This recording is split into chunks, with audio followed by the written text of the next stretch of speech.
بدن سے روح نکلتے وقت کی تکلیف سے اگر بچنا چاہتے ہو تو فرمائے مومنو چند کام ضرور کیا کرو.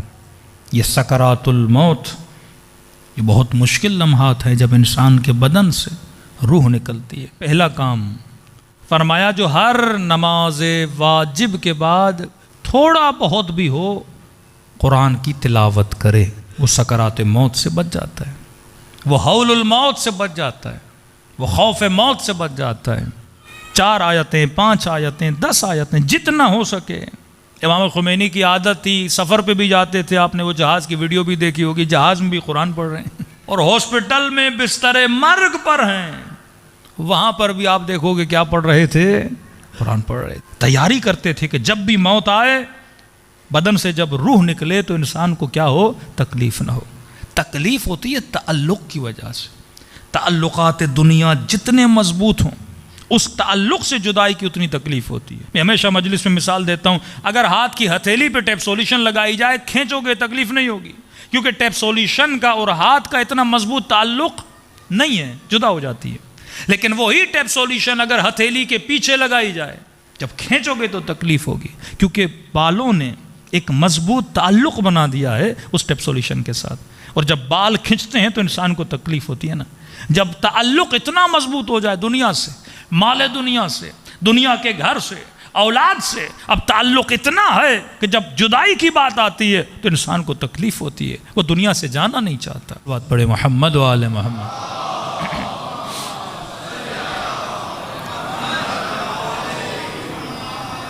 تو کربلا کی زمین انسان کو یہ درس دیتی ہے کہ یاد موت انسان کو اللہ کے قریب لے جاتی ہے. جتنا انسان خدا کے قریب ہوگا اتنی لذت یہ آخرت سے مالا مال ہوگا.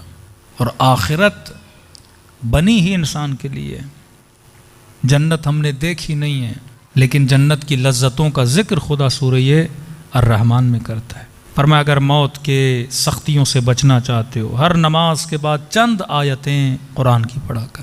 دوسرا معصوم فرماتے ہیں بالاخص ماہ رجب میں اگر موت کی سختیوں سے بچنا چاہتے ہو چند روزے ماہ رجب کے رکھ لیا کرو. تیسرا فرماتے ہیں اگر موت کی تکلیف سے بچنا چاہتے ہو تو اپنی ماں سے، اپنے باپ سے صلہ رحم کیا کرو. کسی نے کہا مولانا شرم آتی ہے ماں کے ہاتھ کو بوسہ دیتے ہوئے، تو یہ جملہ یاد کرو معصوم کا. فرماتے جب گناہ کرتے ہوئے شرم نہیں آئی، نیکیاں کرتے ہوئے کیسی شرم.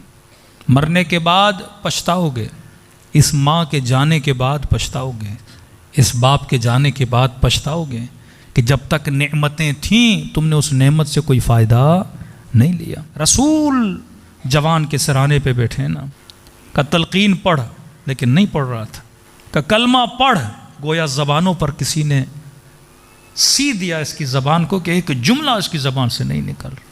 نبی نے اس کمرے میں نگاہ ڈالی خاتون پہ، کہ آپ کا کیا رشتہ اس جوان سے؟ کہنے لگے یا رسول اللہ میں اس کی ماں ہوں. کہ بیٹے سے ناراض ہو؟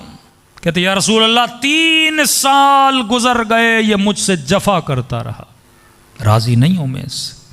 فرمایا ماں یہ وقت نہیں ہے ناراضگی کا، میں نبی کہہ رہا ہوں کلمہ پڑھ، نہیں پڑھ پا رہا کیونکہ تو ماں اس سے ناراض ہے. کہ اب راضی ہو جا اس سے تاکہ یہ کلمہ پڑھ لے. ماں نے کہا رسول تیری رضا کے لیے، خدا کی رضا کے لیے میں نے اس سے رضامندی ظاہر کی. یہاں کہنا تھا اس جوان کی زبان کھلی اور کہا اشہد ان لا الہ الا اللہ. یہ نعمتیں گھروں میں ہیں جن سے ہم فائدہ نہیں لیتے. بندہ بہت دور کی سوچتا ہے، عمرہ کر لوں، امام حسین کی زیارت کر لوں. ارے یہ زیارتیں تیرے گھر میں ہیں، یہ نعمتیں تیرے گھر میں ہیں، کیوں فائدہ نہیں لیتا؟ اتنی دور کا کیوں سوچتا ہے؟ یہ توفیق حاصل کرے گا تو بڑی توفیق ملے گی. تمنا ہے کہ امام زمانہ کے ہاتھوں کو بوسا دوں، تو پہلے ماں کے ہاتھ کو تو بوسا دے، پھر باپ کے ہاتھ کو تو بوسا دے، پھر اس شفیق باپ کا ہاتھ تجھے نصیب ہوگا جس کی تو تمنا کر رہے ہیں. کہ کعبے کو دیکھنا عبادت، عالم کو دیکھنا عبادت، ماں باپ کو دیکھنا عبادت ہے. کتنے لمحے ہماری نسلیں یہ عبادت حاصل کرتی ہیں. کتنے گھنٹے تو موبائل دیکھتا ہے، ٹی وی دیکھتا ہے.